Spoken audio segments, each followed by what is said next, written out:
por sus hijos, aunque están distantes. A veces nosotros no nos distancia quizás el aspecto físico, ¿no? Pero a veces uno está distante. ¿No le ha pasado a usted que habló con alguien y está en otra?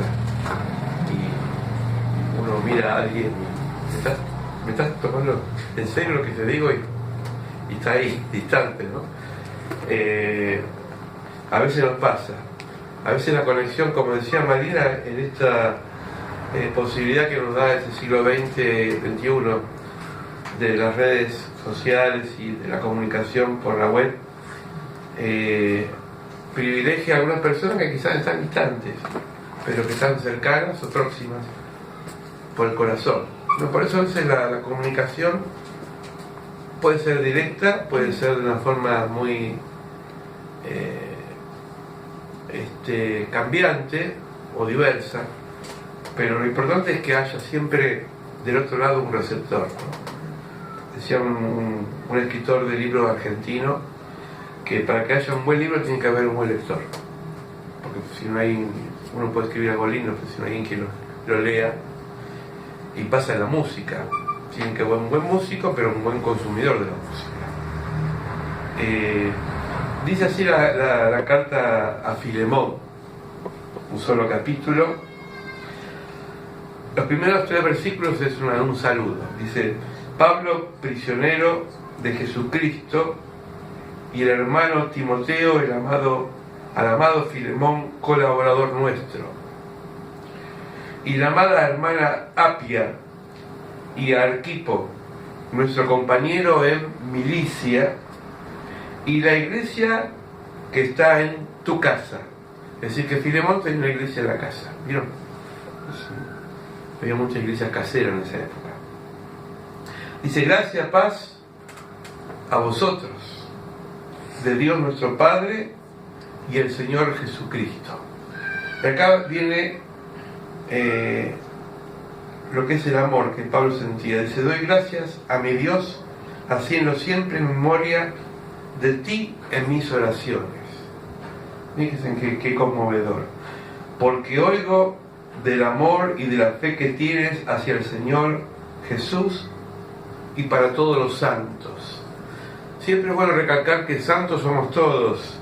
Tenemos que sacar ese concepto que nos han enseñado que santos eran algunas personas, porque la palabra santo es apartado. Todos somos santos porque fuimos apartados para el ministerio, para el servicio de Dios. Amén. Amén. Versículo 6: para que la participación de tu fe sea eficaz en el conocimiento de todo el bien que está en vosotros por Cristo Jesús. Pues tenemos gran gozo y consolación de tu amor, porque por ti, oh hermano, han sido confortados los corazones de los santos.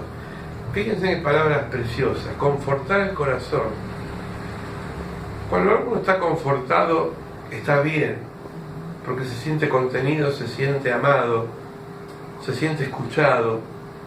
Y qué bueno en esta época donde hay tanta gente sola, tanta gente que está quizás sin ese amor de Dios, y que nosotros podamos confortarnos con una palabra de aliento. A veces vemos en WhatsApp o en algo que publica en la red social, una palabrita, algo que justo es bueno para mí, dice uno, qué bien que me vino, y uno por ahí lo comparte por compartir, pero el Espíritu Santo obra de muchas formas. Folleto. Yo empecé un ministerio a través de un folleto. Si llega a mi mano un folleto de una iglesia, conocí al pastor y después me quedé en ese. Es decir, los caminos de Dios son muy diversos, y a veces no hace falta grandes cosas para llegar a los corazones, sino una actitud, como decíamos en lo mismo. Y acá la intercesión, versículo 8, dice: por lo cual, aunque tengo mucha libertad en Cristo para mandarte lo que conviene, más bien te ruego por amor, siendo yo como soy Pablo, ya anciano y ahora además prisionero de Cristo Jesús. Pablo estaba en la cárcel cuando escribe esto. Te ruego por mi hijo Onésimo, a quien engendré en mis prisiones. Fíjense, ¿no? Pablo había parido un hijo espiritual en la cárcel.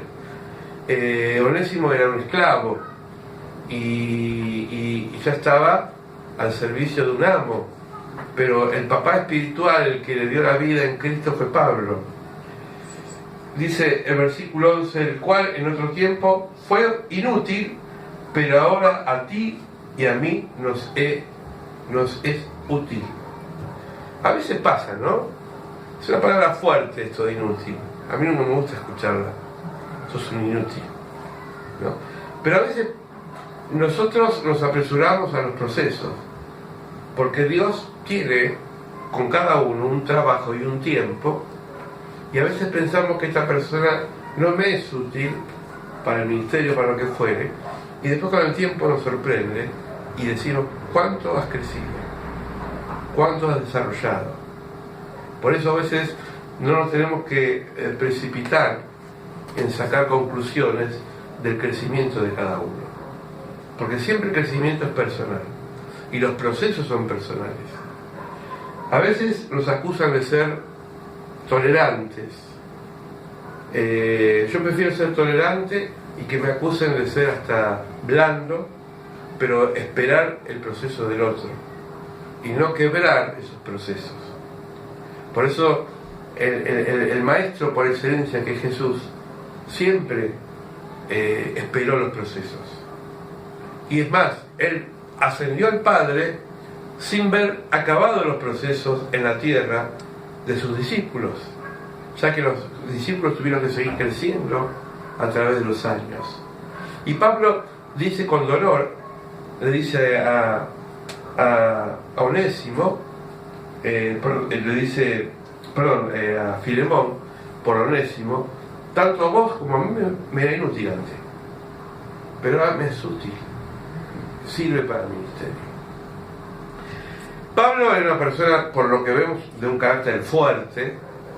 Dice en el Hechos de los Apóstoles que él se confrontó con Bernabé. Bernabé le llamaban el hijo de la consolación porque tenía un carácter de mediador, esas personas que siempre tratan de apaciguar los problemas, ¿vieron? Y Pablo era más enérgico y quería llegar muy lejos con su visión de evangelizar. Y entonces hubo un conflicto, dice, entre Bernabé y Pablo, porque Pablo no lo quería Marcos, porque Marcos era un joven todavía inexperto, inseguro. Bernabé lo quería llevar, aparte era su tío, a su sobrino Marcos lo quería llevar a la misión, y Pablo dijo no, con él no. Entonces se separan, como ministros se separan. Pablo se va con Silas y Bernabé se queda con Marcos. Lucas, que es el autor del libro de los Hechos, empieza a escribir la vida de Pablo, y Bernabé queda a un costado. Fíjense en los procesos. Al principio eras Bernabé y Saulo. Después fue Bernabé y Pablo, porque Pablo se cambió el nombre, y después fue Pablo y Bernabé, y después desaparece Bernabé y queda Pablo solo, ¿no? Como crece la figura de Pablo, porque Pablo tenía una misión muy grande que Dios le había encomendado, que era predicar no solamente a los judíos, sino también a los gentiles, a otros lugares. Por eso le soñaba ir a Roma, que era como el centro de la capital del mundo, donde se podía predicar la palabra de Dios.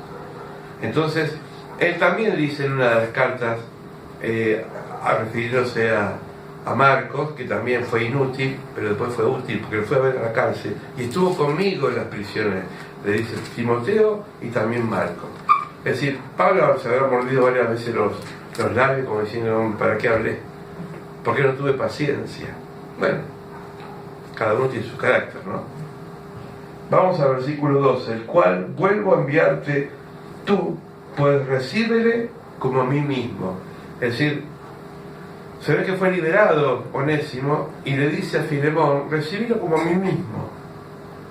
No mires que es un esclavo, no mires que es una persona inferior, sino que Pablo dice, amalo como me amas a mí.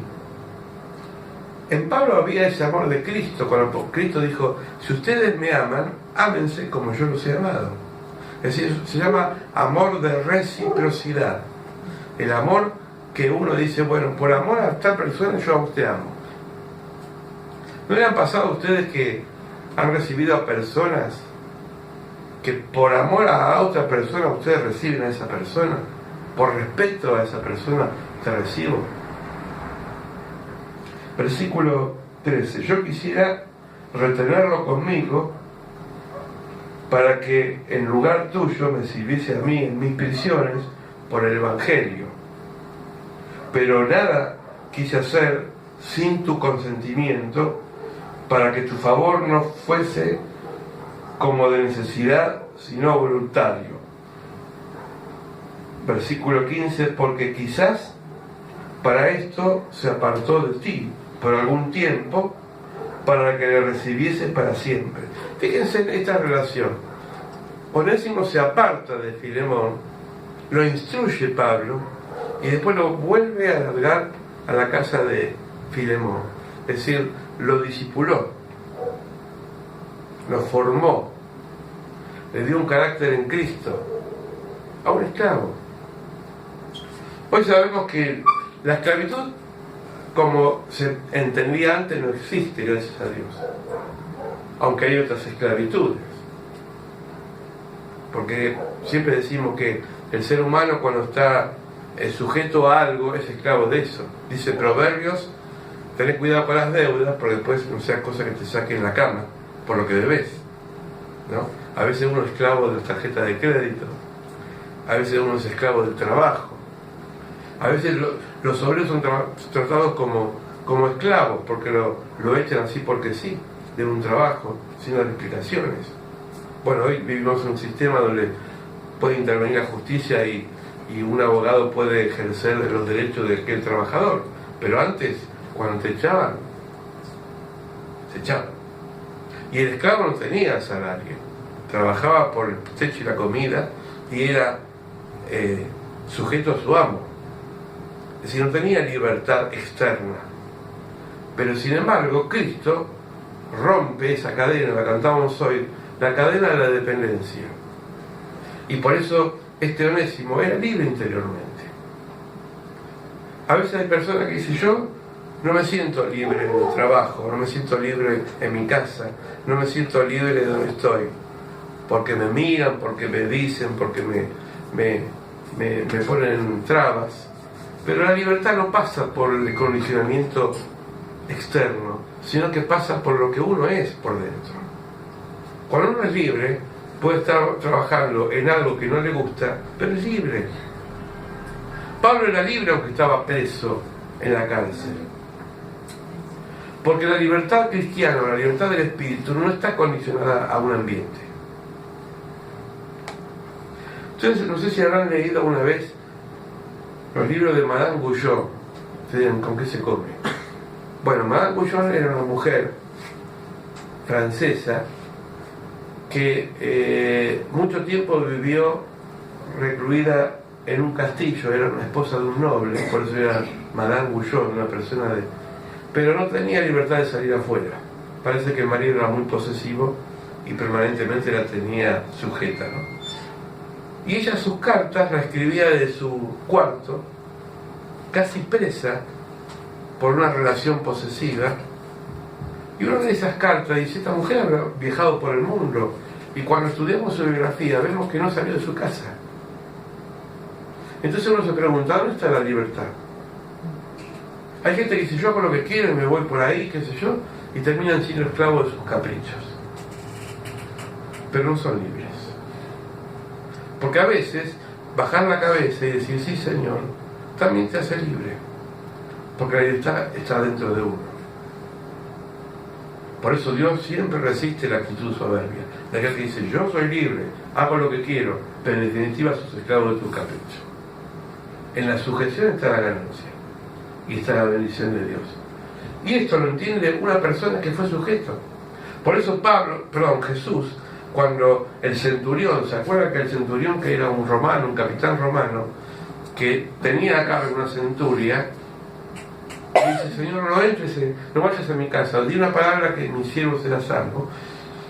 Y Jesús dijo, no he encontrado en Jerusalén tanta fe como este hombre, porque este hombre está sujeto a una cadena de mando. Ayer hablamos con mi esposa. El general mayor de la nación, de cualquier país, que tiene un ejército a su cargo, y el último soldado, aunque estén allá en Ushuaia o en la Quiaca, lejos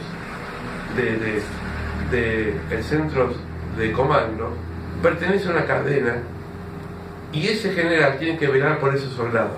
Y si ese soldado le pasa algo, el ejército lo va a cubrir. Eso se llama cadena de mando. En la vida espiritual pasa lo mismo.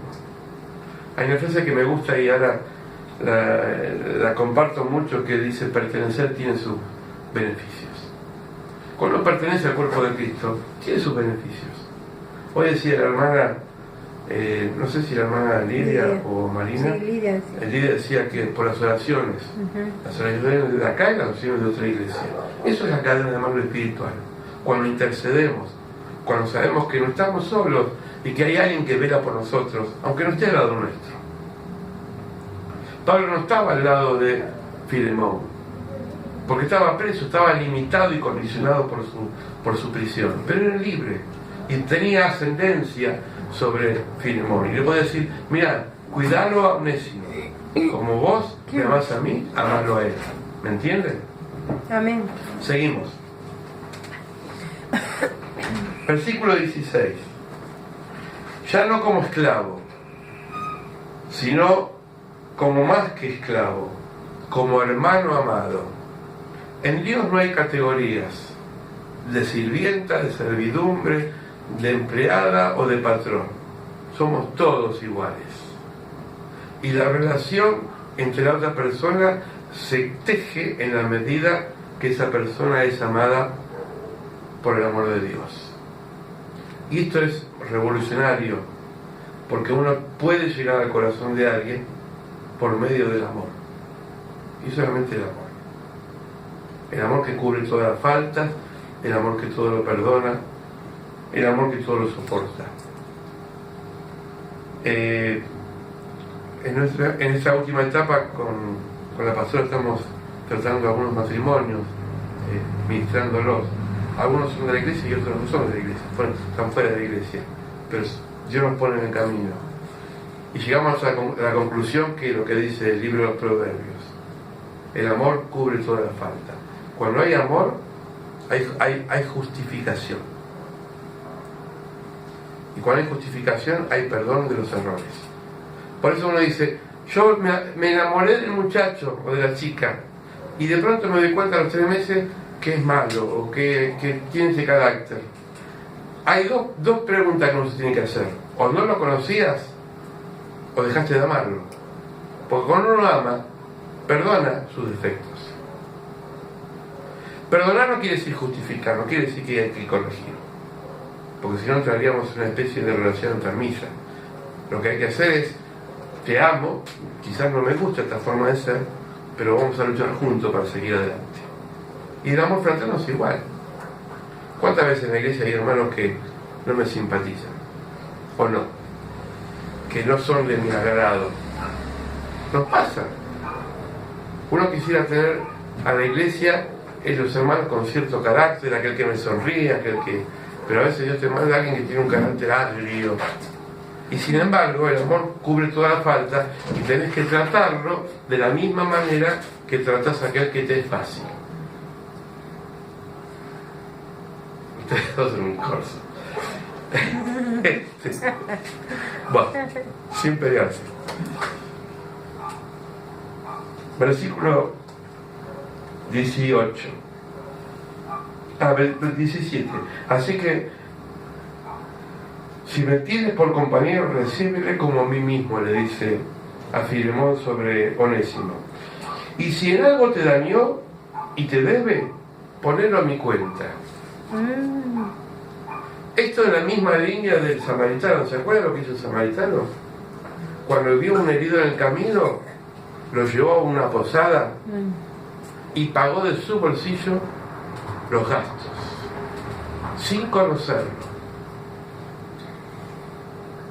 Es decir, hacerse cargo de alguien que no me está retribuyendo nada. A veces nos preguntan, ¿por qué? Nos dicen, ¿por qué perdes tanto tiempo con tal persona si es inútil esa persona? Bueno, será inútil para vos, pero para Dios no. Y a veces invertimos el tiempo, porque como Pablo nos llevamos el chasco, que aquel que era inútil termina siendo útil. Y nos da una gran lección. Por eso la paciencia, hermano, es el mejor de los dones. Paciencia con nosotros mismos y paciencia con los demás. Paciencia. Somos tan impacientes. Ya queremos que el otro, que es un inútil, sea útil. Pará, dale tiempo. Si los padres tendríamos esa exigencia de acelerar los procesos de los hijos, no seríamos padres. ¿Cuántas cosas tenemos que pasar los padres? Cuando son chiquitos, todo en filita, te siguen como la mamá sigue, los pollitos siguen a la gallina. Entra en la adolescencia, ni te saluda. ¿No? ¿Algunos adolescentes? ¿Cómo está? Encima no habla.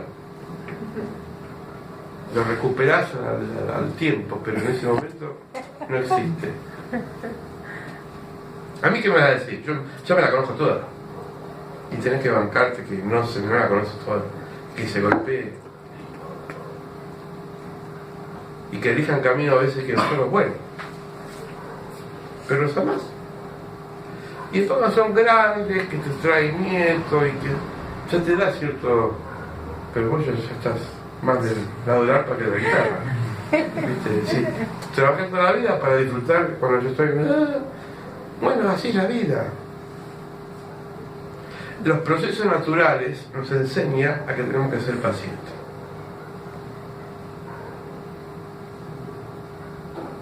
Por una mano al corazón, ¿somos pacientes?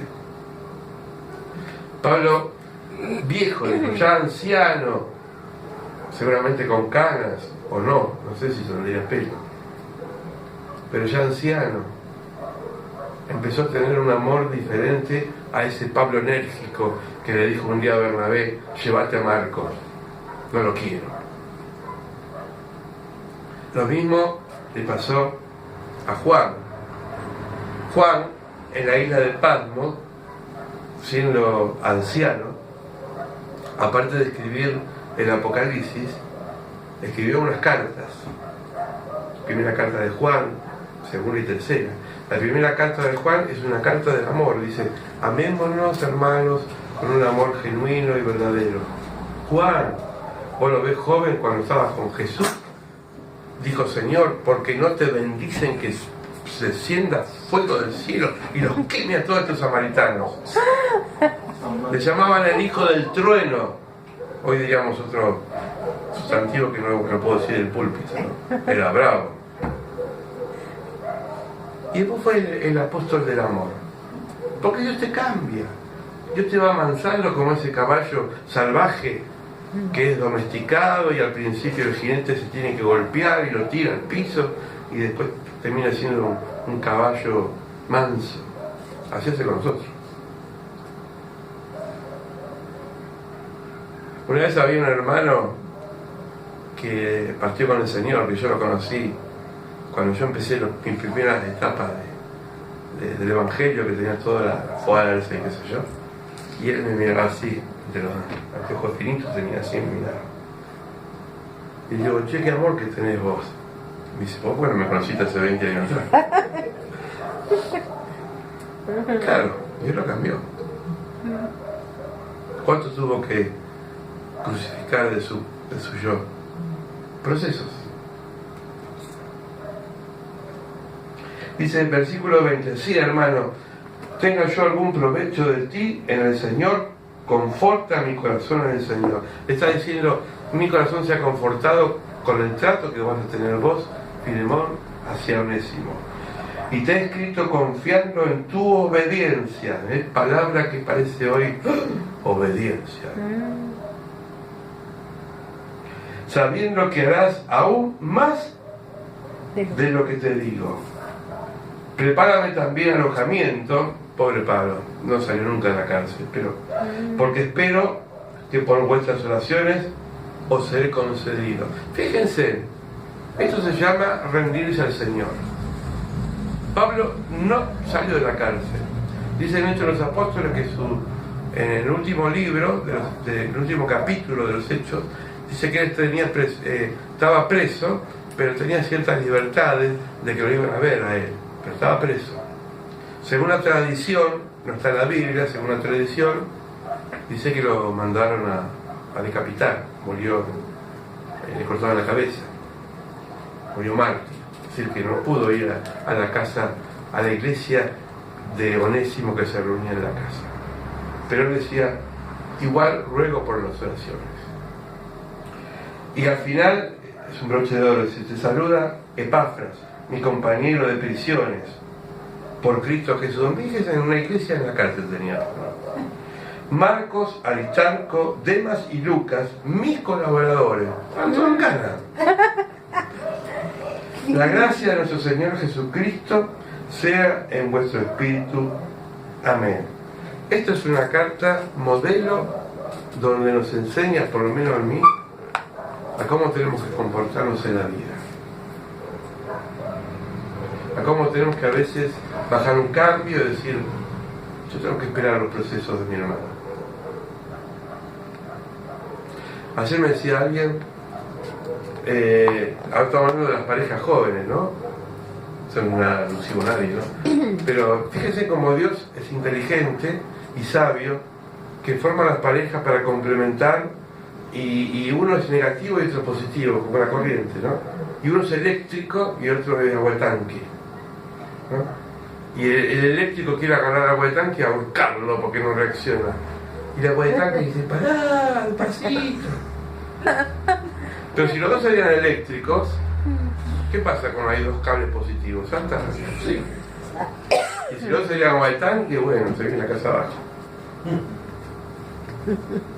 Entonces, Dios es sabio en la relación porque siempre busca un complemento. En la iglesia pasa igual. Recién cuando le invité a Marina y a Jane a cantar con el pastor acá, yo me disfrutaba, porque cada uno tiene su timbre de voz, su armonía, su conocimiento, pero en esa conjunción se arma un espíritu tan lindo. Y en el servicio, acá el hombre firme como talón de ojos, siempre en la puerta, ¿no? Es necesario, no está él invasivo ahí, pero porque ojo vos, no sino porque él es su presencia. Así. Falta esa sonrisa, y bueno, esa la sonrisa. Vino la sonrisa. Cada uno tiene su complemento. Y falta algunos que por trabajo no vinieron hoy, ¿no? Hay de todo en la viña del Señor, como se dice. Pero esto es lo lindo, que nos vamos complementando, nos vamos fortaleciendo, nos vamos confortando los unos a los otros. Estamos con Luciano en la puerta y venía la hermana Lidia. Y si no pude venir el domingo, y tenía una tortilla para el pastor. Se me hacía agua a la boca, justo la tortilla que es lo que más me gusta, de papa. Digo, bueno, me confortó con el gesto, no importa, no la comí. Se la comió otro, pero no importa. Yo me sentí confortado, ¿no? O cuando me pregunta cómo está de salud, sí, está bueno. Un WhatsApp, mandar, che, ¿cómo andás? Bien. ¿Puedo hablar por vos? ¿Estás bien? Pequeñas cosas, eso nos va confortando. No sirve decir mucho y no hacer nada, sino tener pequeños actos y confortarnos, estimularnos. Decirle al otro, mira, como le dijo Pablo a Filemón, bancátelo a Onésimo.